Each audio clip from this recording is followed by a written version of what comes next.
அஸ்ஸலாமு அலைக்கும் வரஹ்மத்துல்லாஹி வபரகாத்துஹு.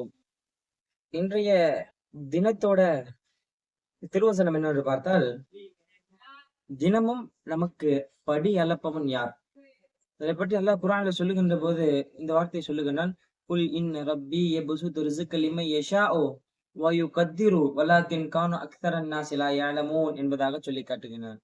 இதோட அர்த்தம் என்னவென்று பார்த்தால், குல் நபியே நீங்கள் கூறுவீராக, நிச்சயமாக எம்முடைய இறைவன் தான் அவன் நாடியவர்களுக்கு அவன் ரிசுக்கை விசாலப்படுத்துகின்றான்.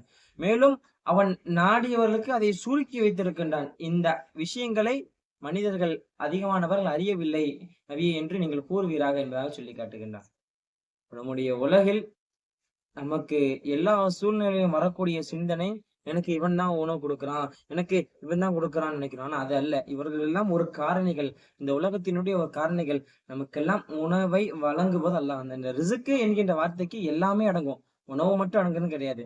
நம்முடைய உடை, இருப்பிடம், நம்ம குடிக்கிற தண்ணி எல்லாமே டோட்டல் நம்ம யூஸ் பண்ணல போன்ல இருந்து எல்லாமே அடங்கிடும். ரிசுக்கு என்கிற வார்த்தைக்கு எல்லாம் அடங்கும். அப்போ நம்முடைய எல்லா சக வசதிகளையும் பூர்த்தி செய்பவன் அல்லாஹுவை தவிர வேறு யாரும் இல்லை என்கின்ற விஷயத்தை இந்த ஆயத்தின் மூலமாக நமக்கு எல்லாம் விளங்க முடிகிறது.